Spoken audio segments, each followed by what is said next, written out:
오늘 하나님께서 저희들에게 주신 말씀은 창세기 44장 14절부터 34절까지입니다. 굉장히 긴 말씀인데요. 오늘 저희들이 인내심을 갖고 끝까지 맞들어 읽겠습니다. 창세기 44장 14절부터 34절까지. 제가 가진 성경으로는 구약 71년입니다. 찾으신 줄 알고 제가 한 절, 우리 성도님께서 한 절 이렇게 나누어서 맞들어 읽겠습니다. 유다와 그 형제들이 요셉의 집에 이르니 요셉이 오히려 그곳에 있는지라 그 앞 땅에 엎드리니 요셉이 그들에게 이르되 너희가 어찌하여 이런 일을 행하였느냐 나 같은 사람이 정잘 칠 줄을 너희가 알지 못하느냐. 유다가 가로되 우리가 내 주께 무슨 말을 하오리이까 무슨 설명을 하오리이까 어떻게 우리의 정직을 나타내리이까. 하나님이 종들의 죄악을 적발하셨으니 우리와 이 잔이 발견된 자가 다 내 주의 종이 되겠나이다. 요셉이 가로되 내가 결코 그리 하지 아니하리라. 잔이 그 손에서 발견된 자만 나의 종이 되고 너희는 평안히 너희 아버지께로 도로 올라갈 것이니라. 유다가 그에게 가까이 가서 가로되 내 주여 청컨대 종으로 내 주의 귀에 한 말씀을 고하게 하소서. 주의 종에게 노하지 마옵소서. 주는 바로와 같으심이니이다. 이전에 내 주께서 종들에게 물으시되 너희는 아비가 있느냐 아우가 있느냐 하시니 우리가 내 주께 구하되 우리에게 아비가 있으니 노인이여 또 그 노년에 얻은 아들 소년이 있으니 그의 형은 죽고 그 어미에 끼친 것은 그뿐이므로 그 아비가 그를 사랑하나이다 하였더니 주께서 또 종들에게 이르시되 그를 내게로 데리고 내려가서 나로 그를 목도하게 하라 하시기로 우리가 내 주께 말씀하기를 그 아이는 아비를 떠나지 못할지니 떠나면 아비가 죽겠나이다. 주께서 또 주의 종들에게 말씀하시되 너희 말째 아우가 너희와 함께 내려오지 아니하면 너희가 다시 내 얼굴을 보지 못하리라 하시기로 우리가 주의 종 우리 아비에게로 도로 올라가서 내 주의 말씀을 그에게 고하였나이다. 그후에 우리 아비가 다시 가서 물을 조금 사오라 하시기로 우리가 이르되 우리가 내려갈 수 없나이다. 우리 말째 아우가 함께하면 내려가려니와 말째 아우가 우리와 함께함이 아니면 그 사람의 얼굴을 볼 수 없음이니이다. 주의 종 우리 아비가 우리에게 이르되 너희도 알거니와 내 아내가 내게 두 아들을 낳았으나 하나는 내게서 나간 후로 내가 말하기를 정령 찢겨 죽었다 하고 내가 지금까지 그를 보지 못하거늘 너희가 이도 내게서 취하여 가려 한즉 만일 제 해가 그 몸에 미치면 나의 흰머리로 슬피 음부로 내려가게 하리라 하니 아비의 생명과 아이의 생명이 서로 결탁되었거늘 이제 내가 주의 종 우리 아비에게 돌아갈 때 아이가 우리와 함께 하지 아니하면 아비가 아이 없음을 보고 죽으리니 이같이 되면 종들이 주의 종 우리 아비의 흰머리로 슬피 음부로 내려가게 함이니이다. 주의 종이 내 아비에게 아이를 담보하기를 내가 이를 아버지께로 데리고 돌아오지 아니하면 영영이 아버지께 죄를 지리다 하였사오니 청컨대 주의 종으로 아이를 대신하여 있어서 주의 종이 되게 하시고 아이는 형제와 함께 도로 올려 보내소서. 함께 읽겠습니다. 시작. 내가 어찌 아이와 함께하지 아니하고 내 아비에게로 올라갈 수 있으리까. 두렵건대 제 해가 내 아비에게 미침을 보이리라. 아멘. 저희들이 잘 알다시피 신약의 첫 번째 책인 마태복음은 이렇게 시작합니다. 마태복음 1장 1절부터 3절. 아브라함과 다윗의 자손 예수 그리스도의 세자. 아브라함이 이삭을 낳고 이삭은 야곱을 낳고 야곱은 유다와 그의 형제를 낳고 유다는 다말에게서 베레스와 세라를 낳고 베레스는 헤스론을 낳고 헤스론은 라합을 낳고 이렇게 해서 계속 낳고가 계속되죠. 그죠? 16절까지 계속됩니다. 그리고 예수 그리스도 예수님께서 탄생하시는 장면까지 이어집니다. 저희들이 제일 처음 성경을 읽을 때는 이 예수님의 족보에 대한 말씀에 관심이 가지 않습니다. 별로 의미가 없다고 생각되기 때문입니다. 그런데 나중에 저희들이 조금씩 성경을 알아가다 보면 공부를 하다 보면 예수님의 족보에 나오는 그 많은 사람들이 구약에 다 기록되어 있다는 것을 발견하게 됩니다. 그리고 그냥 그들이 살았는 것이 아니라 그들의 삶에 어떤 족적이 확실히 있다라는 것을 삶의 흔적이 있다는 것을 저희들이 알게 됩니다. 즉 저희들이 무심코 읽어내려갔던 그 이름도 잘 기억되지 않는 그 사람들이 구약의 한 시대를 살았고, 또 어떤 사람들은 뚜렷한 그런 교훈과 업적을 남겼다는 것을 저희들이 발견하게 됩니다. 그리고 성경 전체가 바로 이 사람들을 중심으로 이야기가 전개되어 왔다는 것을 저희들은 알게 됩니다. 이 정도 되면 저희들은 비로소 성경 전체의 그림이 눈에 들어왔다라고 말할 수 있습니다. 그래서 저희들이 여기에서 한 발 좀 더 나가서 성경을 조금 더 깊이 있게 공부하고 더 열심히 큐티하면서 예수님의 족보에 기록된 인물들을 조금씩 더 알아가기 시작하면은 저희들에게 또 한 가지 의문이 생깁니다. 그것은 아니 어떻게 이런 사람들까지 거룩하신 예수님의 족보에 오르게 되었을까라는 그런 생각이 든다는 것입니다.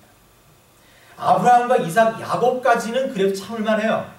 저희들이 지금 창세기를 쭉 우리가 큐티를 해왔는데 괜찮아요. 그들은 이런저런 삶에 있어서 실패가 있었지만, 하나님을 돌아선 적도 있었지만, 그래도 끝까지 하나님을 향한 믿음을 지켰던 신앙의 모범이라고 저희들이 볼 수 있기 때문에 참을만합니다.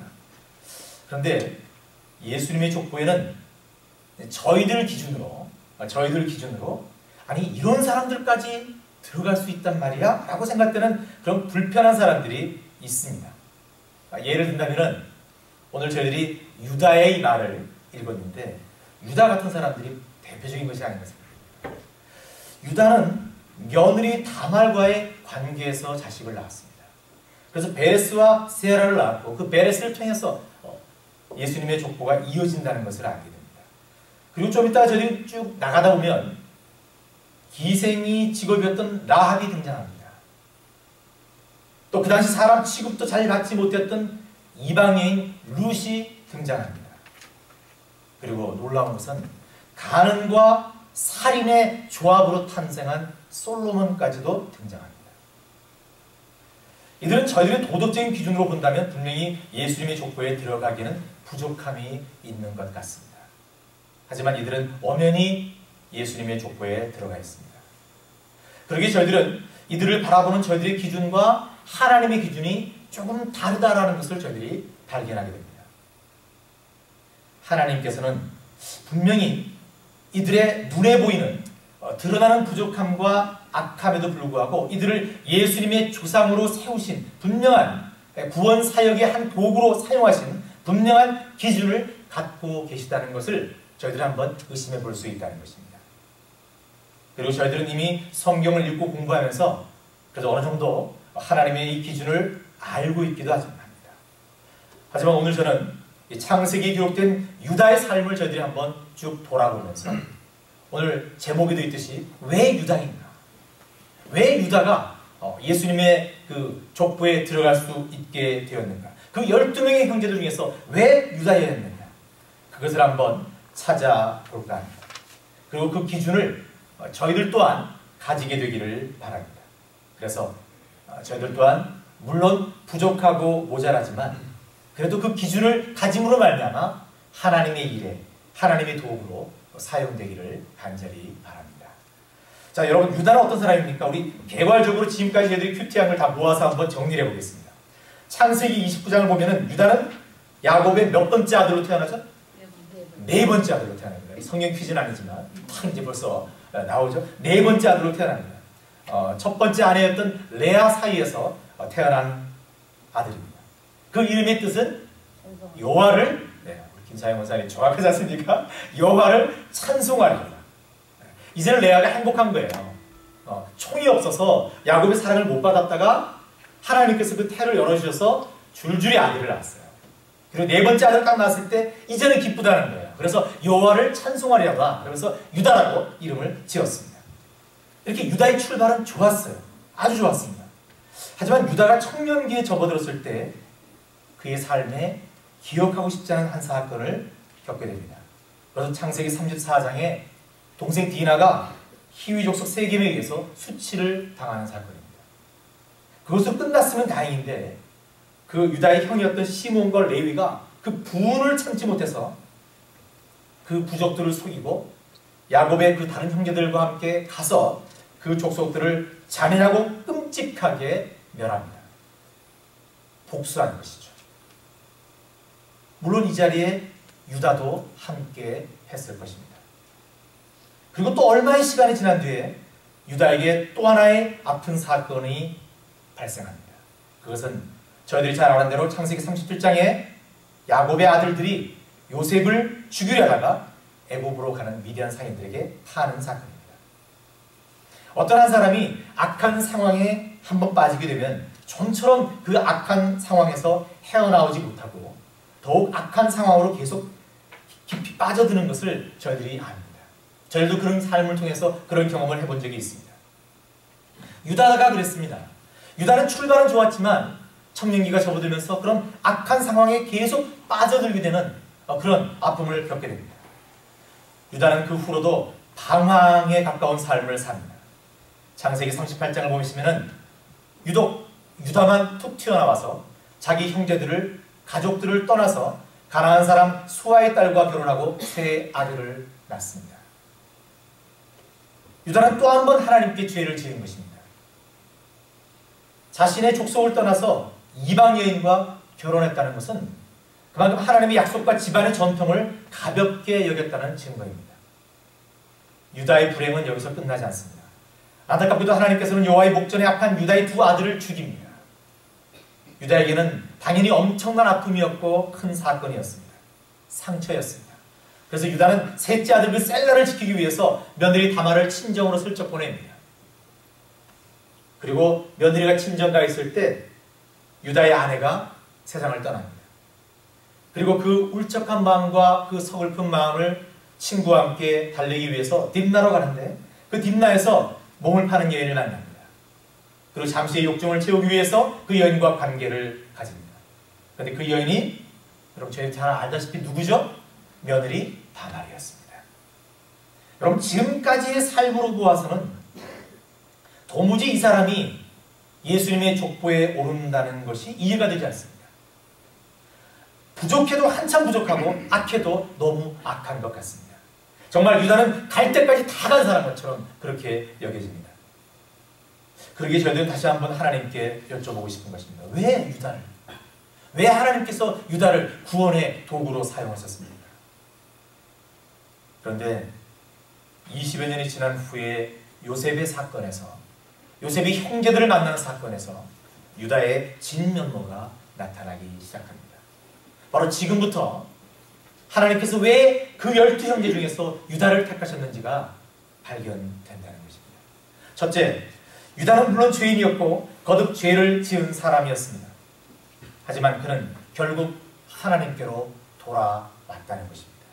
다시 말해 유다는 하나님 앞에 철저히 회개한 사람이라는 것입니다. 유다는 비록 현실적인 삶 자체는 하나님의 뜻에 어긋난 적이 많았지만 그래도 거룩하신 하나님을 두려워했다는 것입니다. 여러분 그 증거를 찾는다면 유다는 앞서 형제들의 악한 행위에 동참을 했지만 그 일을 주도하지는 않은 것 같습니다. 특히 유다는 형제들이 요셉을 죽이려 할 때도 죽이지는 말고 이스라엘 사람들에게 팔자는 의견을 내서 요셉을 살렸습니다. 볼까요? 창세기 37장 26절 27절 유다가 자기 형제에게 이르되 우리가 우리 동생을 죽이고 그의 피를 은닉한들 무엇이 유익할까? 자, 그를 이스마엘 사람에게 팔고 우리 손을 그에게 대지 말자. 그는 우리의 동생이요 우리의 고륙이니라 하며 형제들이 청정하더라. 유다는 요셉이 자신의 동생 고륙임을 알았고 그러기에 이러한 행위가 하나님께 죄를 짓는 것임을 알았던 것입니다. 그래서 형제들을 재빨리 설득했습니다. 그리고 나중에 요셉이 죽은 것을 안 야곱의 반응을 본 유다는 정말 괴로워했습니다. 그리고 너무너무 힘들어했습니다. 그래서 창세기 38장 1절 그 후에가 언제죠? 요셉의 그 사건 후에 요셉을 애국에 팔아 넘긴 후에 그 사건 후에 유다가 자기 형제에게서 내려가서 아둘람 사람 히라에게로 나아갑니다. 형제들을 떠났습니다. 도무지 형제들과 함께 있을 수가 없었습니다. 그 죄가 자꾸 생각나고 괴로워서 유다는 형제들을 떠났던 것입니다. 그만큼 유다는 죄에 민감했다고 볼 수 있는 것입니다. 그리고 나중에 자식들을 둘이나 잃고 아내마저 떠나보낸 뒤 유다가 다말과의 사이에서 자신이 감히 상상할 수도 없었던 그런 죄를 범하게 되었을 때도 그는 자신이 실수하고 잘못했음을 곧바로 인정합니다. 창세기 38장 26절, 유다가 그것들을 알아보고, 그것들이 뭐죠? 그죠? 도장하고 끈하고 지팡이. 이 다말이 꾀를 딱 내서 이미 증표로 갖고 있었던 것이죠. 나중에 유다가 다말을 죽이려 할 때 그걸 탁 내놨는 겁니다. 유다가 그것들을 알아보고 가로되, 바로 그것을 알아보자마자 유다가 그는 나보다 옳도다. 내가 그를 내 아들 셀라에게 주지 아니하였습니다 하고 다시는 그를 가까이 하지 아니하였더라.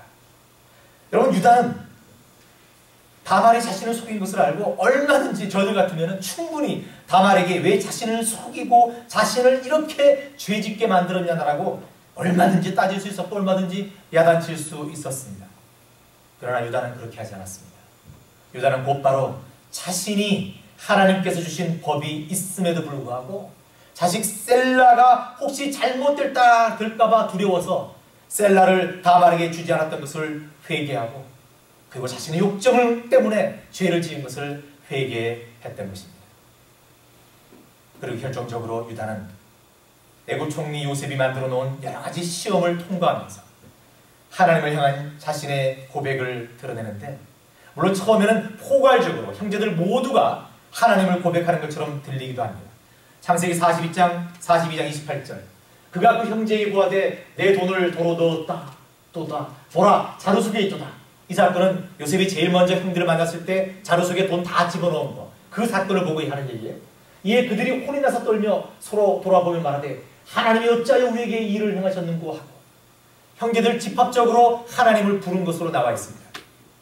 그러나 이 중심에는 유다가 있었다는 것을 저희들은 짐작해 볼 수 있습니다. 그리고 오늘 말씀 16절을 보십시오. 은잔 사건입니다. 이제는 베냐민을 겨냥한 은잔 사건입니다. 바로 이때 유다가 나섭니다. 유다가 가로되 우리가 내 주께 무슨 말을 하오리까? 무슨 설명을 하오리까? 어떻게 우리의 정직을 나타내리까? 중요한 것은 그 다음이에요. 하나님이 종들의 죄악을 적발하셨으니 우리와 이 자리에 발견된 자가 다 내 주의 종이 되겠나이다.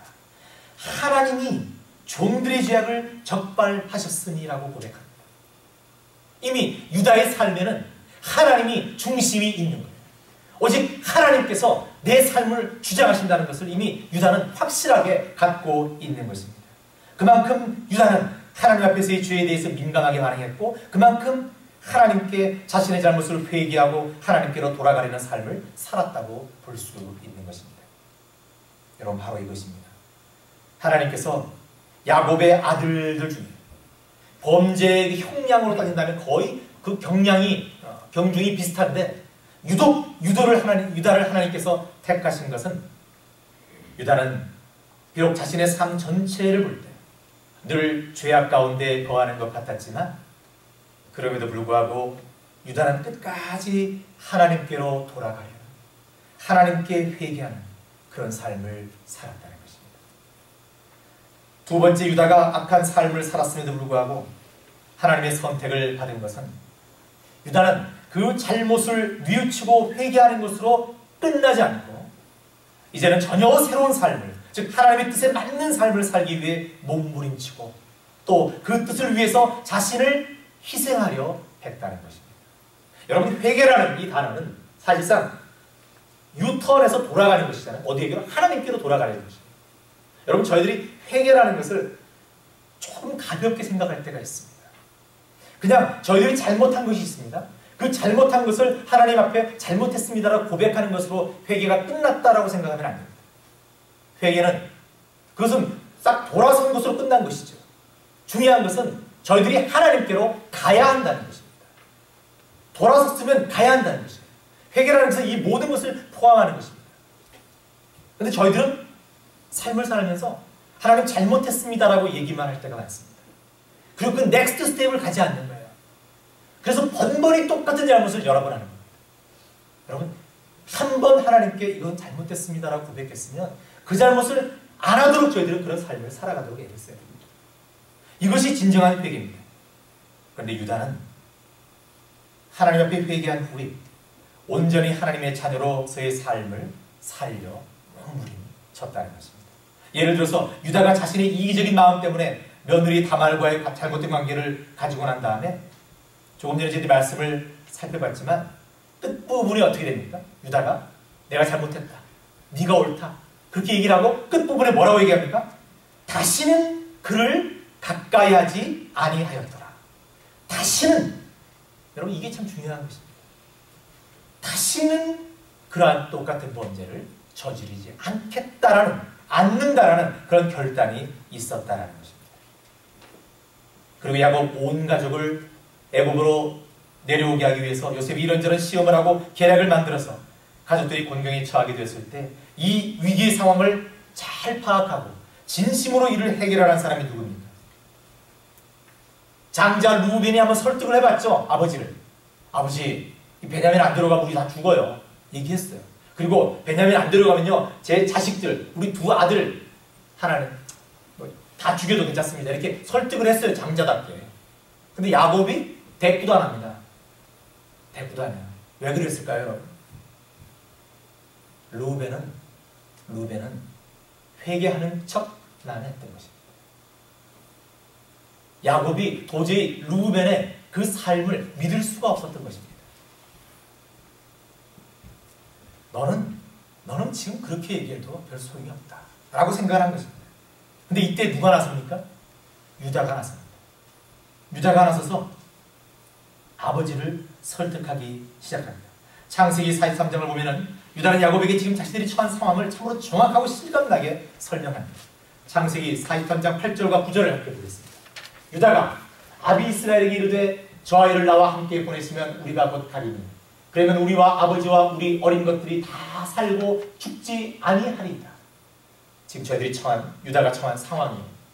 내가 그의 몸을 탐보하오리니 아버지께서 내 손에 그를 물으소서. 내가 만일 그를 아버지께 데려갔다가 아버지 앞에 두지 아니하면 내가 영원히 죄를 지으리이다. 여러분, 유다는 자신의 목숨을 걸었습니다. 내가 아버지 이 베냐민을 못 데리고 오면 제가 죽겠습니다. 제가 목숨을 걸고 얘를 지키겠습니다. 완강하게 버텼던 야곱은 유다의 진심 어린 말에 곧바로 그 결심을 바꿉니다. 그래, 그러자 그러면. 그리고 내가 자식을 잃게 되면 이를 이루더라고 결단하고 다시 하나님의 뜻을, 하나님의 구원의 그 뜻을 다시 한번 생각하고 이것을 허락합니다. 유다는 이렇게 말로만 회개하고 말로만 하나님의 뜻을 쫓아가는 척한 것이 아니라 실제로 가족 전체를 살리는 일에 자신의 목숨을 걸었던 것입니다. 그리고 오늘 말씀을 한번 보십시오. 특히 18절부터 34절까지 여러분, 제가 이 전체를 다 읽은 이유가 있습니다. 요셉 앞에서의 유다의 긴 탄원을 한번 보십시오. 얼마나 감동적입니까? 왜? 저희들이 제3자인 저희들이 읽어도 가슴이 뭉클할 정도로 정말 유다의 진심이 담겨져 있습니다. 왜 성경에 유다의 이 탄원이 이렇게 구체적으로 정말 토시 하나 빠지지 않고 다 기록되어 있습니까? 그것은 바로 이 유다의 변론이 유다의 인격을 그대로 보여주고 있기 때문입니다. 지금 현재의 유다의 영적 상태를 그대로 나타내고 있기 때문입니다. 여러분, 왜 요셉이 이런저런 복잡한 방법으로 형들을 시험했습니까? 왜 이렇게 형들을 어렵게 하고 있습니까? 요셉이 베냐민을 두고 형들을 시험하고 있는 진짜 이유가 뭡니까? 그것은 자신을 팔아넘길 정도로 악한 형들이 20여 년의 세월이 지난 후에 어떻게 변했느냐를 알고 싶었기 때문입니다. 정말 이제 이 형들과 한 가족을 이루며 한 공동체를 이루며 하나님께서 허락하신 그 가나안 땅으로 갈 수 있는 그 기반을 마련하는 이 하나님의 공동체를 이것을 이루어갈 수 있을까? 가능할까 과연 이 형들과 함께? 혹시 아직까지 형들이 자신들의 이익이나 편안을 위해서 형제를 파는 그런 악한 마음을 갖고 있지는 않을까? 바로 그것을 알고 싶었던 것입니다. 그래서 아주 비슷한 상황에 베냐민을 택하신 거죠. 요셉이 베냐민을 택했습니다. 나도 그렇게 버렸는데 베냐민이 이제 하나 남았잖아. 하나 정도는 엄마도 없고 충분히 버릴 수 있지 않겠느냐라고 생각한 겁니다. 바로 그래서 베냐민을 던진 거예요. 미끼로. 그런데 바로 이 시험에 대한 유다의 대답이 무엇입니까? 결론이라 할 수 있는 말씀 33절과 34절을 보겠습니다. 여러분 눈으로 따라가시기 바랍니다. 청컨대 주의 종으로 아이를 대신하여 있어서 주의 종이 되게 하시고 아이는 형제와 함께 도로 올려 보내소서. 내가 어찌 아이와 함께하지 아니하고 내 아비에게로 올라갈 수 있으리까? 두렵건대 제가 내 아비에게 미침을 보리이다.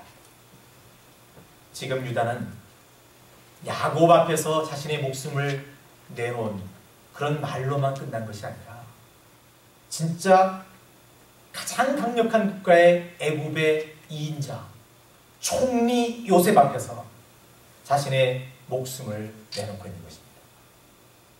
자신의 목숨을 바쳐서 동생 베냐민을 구하고 그 남은 형제들을 구하고 나의 아비도 위로하고자 하는 참으로 숭고한 희생을 하고 있는 것입니다. 여러분 얼마나 놀라운 변화입니까? 여러분 이것은 결코 쉬운 일이 아닙니다. 누군가를 위하여 자신을 희생한다는 것. 여러분 저희들의 생각조차도 자신들의 생각은 요것보다 조금만 달라도 우리는 싫지 않습니까? 우리는 내가 갖고 있는 이만큼 해서 조금 더 떼주는 것도 그것도 싫지 않습니까? 누군가를 위해서 뭔가를 내 것이라고 생각했던 그 모든 것들을 하나씩 떼어줄 때마다 저희들은 힘들지 않습니까? 솔직히. 그런데 그것이 아니라 지금 유다는 베냐민을 위해서 그 남은 형제들과 가나안 땅에 남아있는 그 어린 것들, 그 가족들을 위해서 그리고 사랑하는 아비 야곱을 위해서 자신의 한 목숨을 바치고 있는 것입니다. 예수님께서 이러한 희생에 대해서 이렇게 말씀하신 적이 있습니다. 요한복음 15장 13절 사람이 친구를 위하여 자기 목숨을 버리면 이에서 더 큰 사랑이 없나니. 여러분 예수님께서 이 말씀 탁 하시고 뭐 하셨죠?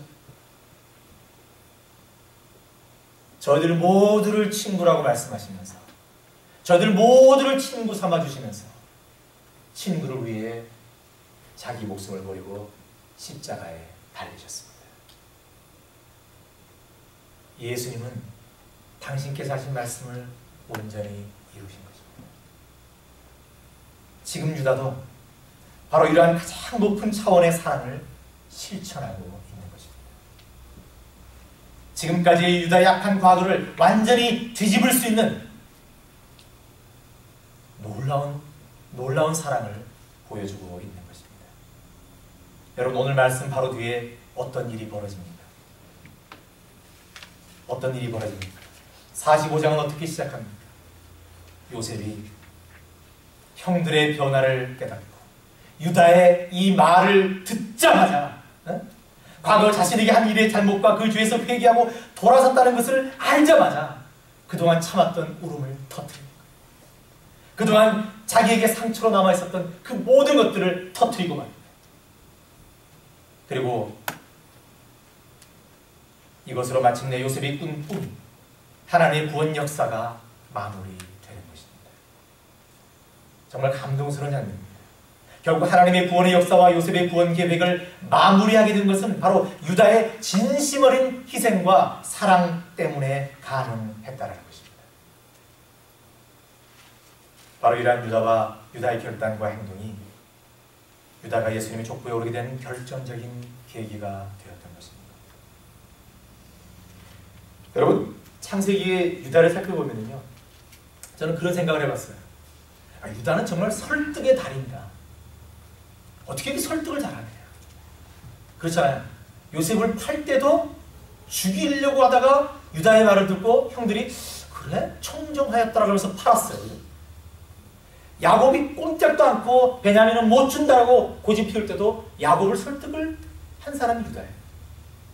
마지막으로 요셉에까지도 그 마음을, 그 과거의 그 모든 억눌렸던 것을 펑 터뜨리게 한 사람이 누구예요? 유다입니다.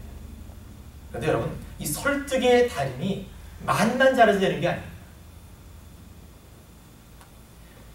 말만 잘하는 것과 삶을 살아서 그렇게 메시지를 전하는 것은 천지 차이입니다. 유다가 형들에게, 야곱에게, 요셉에게 그렇게 진심 어린 설득이 가능했던 이유는 그만큼 유다가 그러한 삶을 살았다는 증거입니다. 여러분, 오늘 저희들은 유다의 삶을 한번 돌아보면서 왜 유다가 하나님의 구원 사역에 동참하는 영광을 얻게 되었는지를 살펴봤습니다. 저는 오늘 말씀을 준비하면서 유다의 모습이 곧 저와 여러분의 모습이 아닐까 생각해 봤습니다. 즉, 저희들은 이 세상을 살아가면서 유다만큼은 아닐지는 모르지만, 아니요, 유다보다 더하겠지만 여전히 많은 죄를 짓고 살아갑니다. 과거에도 그랬고 지금도, 그리고 앞으로도 그럴 것입니다. 그래, 저희들의 잘못으로 인해서 마치 유다가 요셉에게 그랬던 것처럼 때로는 어떤 사람들을 아프게 하거나 힘들게 하는 경우도 있을 것입니다. 하지만 중요한 것은 유다가 자신의 잘못을 깨닫고 하나님께로 돌아온 것처럼 저희들도 저희들이 번번이 하나님께 또는 사람들에게 잘못을 범한다 할지라도 다시 그럴 때마다 하나님께로 돌아가야 한다는 것입니다. 곧 저희들은 늘 회개할 준비를 하고 있어야 한다는 것입니다. 그리고 오늘 말씀의 유다가 하나님의 뜻을 이루고 동생을 살리고 아버지를 살리고 가족을 살리기 위해서 자신의 희생을 했던 것처럼, 자신의 사랑을 드렸던 것처럼 저희들 또한 그저 입술로만, 그저 마음으로만 회개하는 것으로 끝나면 안 된다는 것입니다. 즉, 회개에 합당한 행동과 그런 삶을 반드시 살아야겠다는 것입니다. 여러분 잘 아시는 얘기지만 우리 찬송가 405장 나 같은 죄인 살리심, 그 뉴턴이라는 사람이 지은 노랫말입니다. 여러분, 이 사람 잘 아시다시피 이 사람은 악독한 노예 상인이었습니다.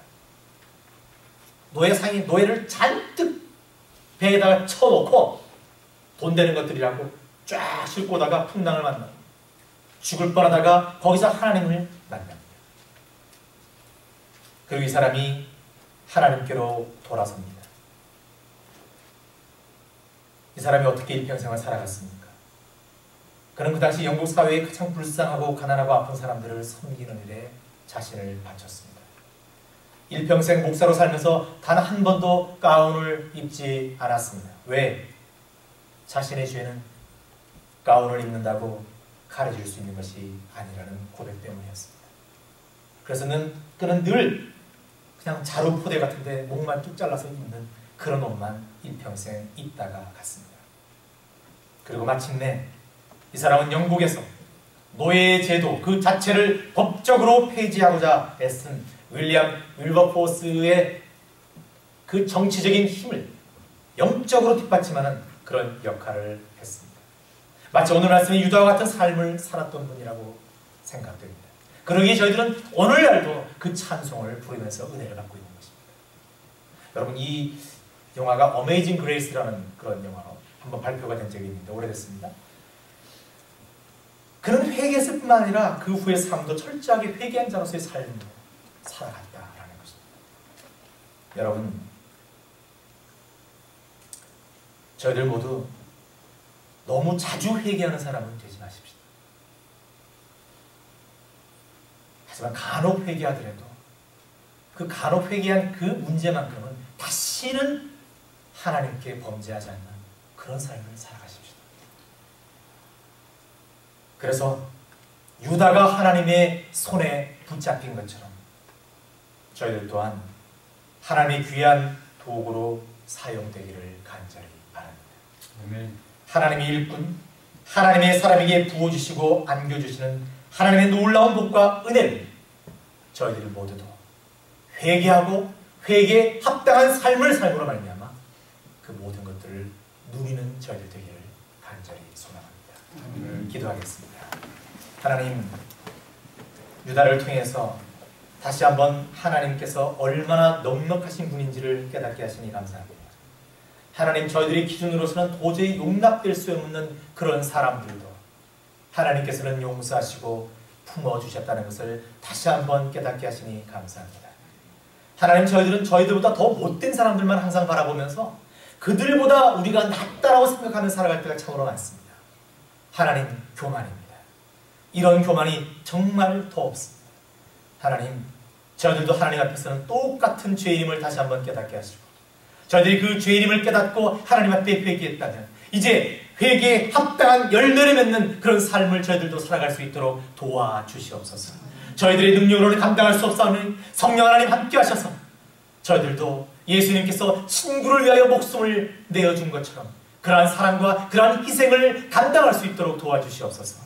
이 예수사랑교회가 그 사랑을 보여주고 나타낼 수 있는 그런 아름다운 교회 될 수 있도록 함께해 주시옵소서. 감사드리며 예수님 이름으로 기도드립니다. 아멘.